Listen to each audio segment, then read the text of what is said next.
Toi, The Economist, c'est qui? C'est quoi? Ce journal, c'est un journal. Je croyais que c'était un journal américain de New York. Mais non, c'est un journal anglais, quoi, en fait. Voilà, quoi. Donc derrière, c'est l'Europe, The Economist. Donc tu vois, qui pousse à la guerre en Ukraine? Qui derrière veut une guerre prolongée et tout, hein, pour leur plan à 800 milliards, pour armer l'Europe, pour faire une Europe unie dans le bain, le sang, quoi. Hein, parce que eux, c'est ça, quoi. Il faut du sang, que le sang soit versé pour créer leur alliance sacrée, quoi. C'est comme ça, quoi. Ils fonctionnent comme ça, quoi.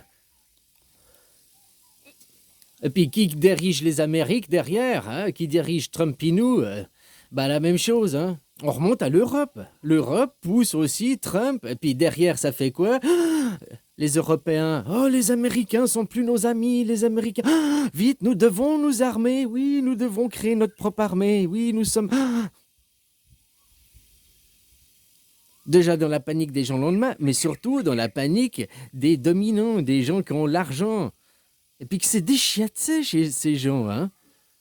Pour eux, ces gens traversaient la rue, mais ils font une vidéo, ils ont été à koh quoi. Ils ont traversé la rue, ils sont venus, ils ont fait koh quoi. C'est un exploit, quoi. Je veux dire, traverser la rue tout seul, machin, hein, sans avoir des gardes du corps, tu vois ce que je veux dire? Être 10 minutes une personne lambda et faire la personne lambda, quoi. Waouh, t'as vu? Oh, il y a des gens qui sont comme ça. Ils existent, ces gens, pas qu'à la télé, hein, pour de vrai.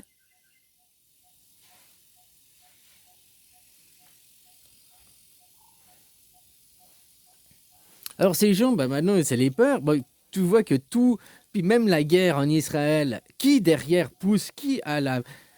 On peut même remonter aussi aux Européens, finalement.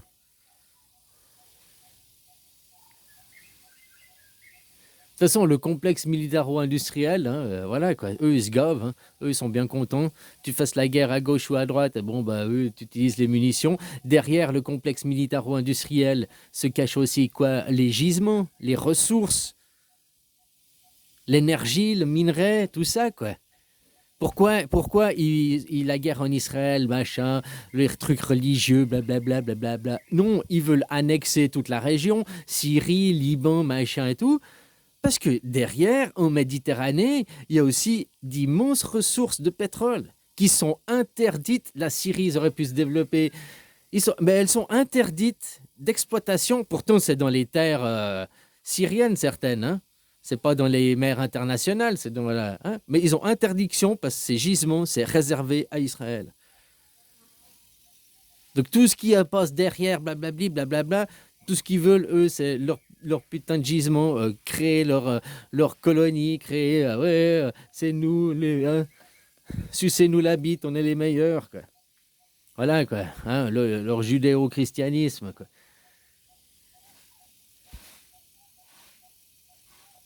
Quand c'est que vous vous lèverez et vous demandez une démocratie? Il n'y a que ça qui sauvera les gens. La démocratie reprend le contrôle des institutions.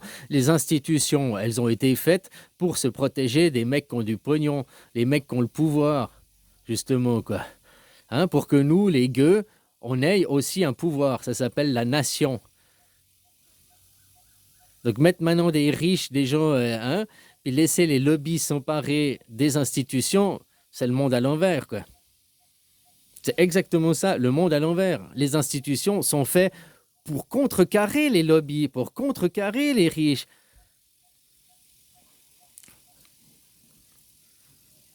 Maintenant, ils sont pris par eux, quoi. Voilà. Donc, qu'est-ce qu'il faut? Une révolution. Mais pas une révolution en carton, bah Macron, plus de pognon. Non, non, c'est constitution, première constitution. La chose la plus importante, c'est la démocratie directe. Le système politique doit être une démocratie. Ton système politique actuel, tu es que dans une croyance de démocratie. Pour vous, la démocratie, c'est des valeurs, oh, les valeurs de liberté, les valeurs des droits de l'homme, qui ne sont même pas respectées dans votre pays, quoi. Non, la démocratie, c'est un système politique, ça n'a rien à voir avec des valeurs.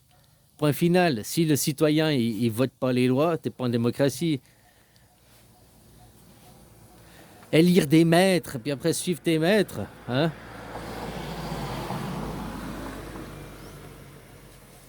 Donc voilà ce qu'il faut, hein. Puis mettre aussi dedans la liberté d'opinion, que tout le monde a le droit d'avoir son avis, l'opinion. Derrière, la liberté d'opinion implique le polythéisme.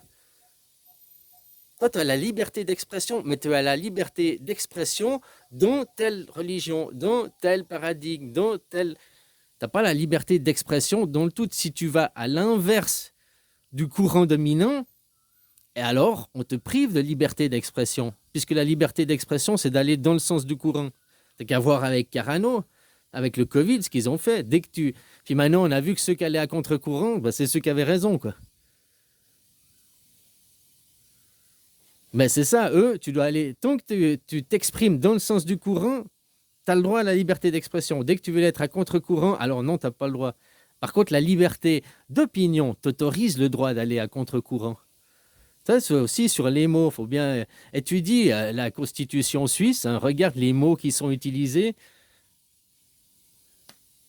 Voilà, quoi, pour vous inspirer, pour faire la Constitution française, quoi. Après, tu changes de Suisse, tu mets France, voilà, quoi. Hein. Mais les mots sont importants, quoi. Les mots sont importants pour autant que l'idée correspond aux mots.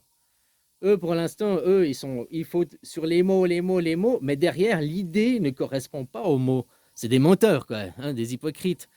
Il faut aussi s'assurer que les mots et l'idée, il y a une correspondance. Parce que tu peux bien dire, nous sommes anti-guerre, nous voulons la paix en Ukraine, machin, c'est ce que l'Europe dit.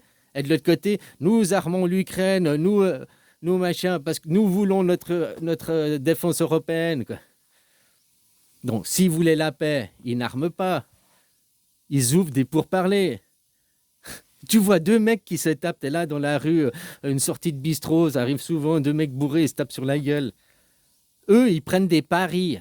Ils sont pas en train d'aller séparer les deux mecs, puis les retenir, puis bon, bah, calmez-vous, quoi. C'est pas ça qu'ils font. Eux, ils mettent de l'huile sur le feu. Eux, ils disent, ah non, on t'aide toi, mais on n'aide pas lui, quoi. On s'en fout. Le but, c'est la paix. Donc, c'est de séparer les deux, quoi. C'est pas de taper sur un pour lui dire t'as tort, comme Trump y fait avec Zelensky. T'as tort, ferme ta gueule, t'as tort, plie-toi. Non, puis Poutine, il ne discute pas avec, il va pas vers Poutine dire la même chose. Il fait le deux poids, deux mesures, là. Tu vois qu'il a une prise de parti, une prise de position sur ça. Parce qu'eux, leur intérêt derrière, c'est le gisement, les minerais. Voilà, hein.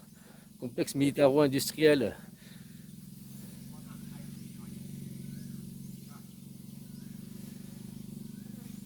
En tout cas, comme je te disais, Trump, il fait son boulot. Pour l'instant, tous les pays sont en train de se refermer.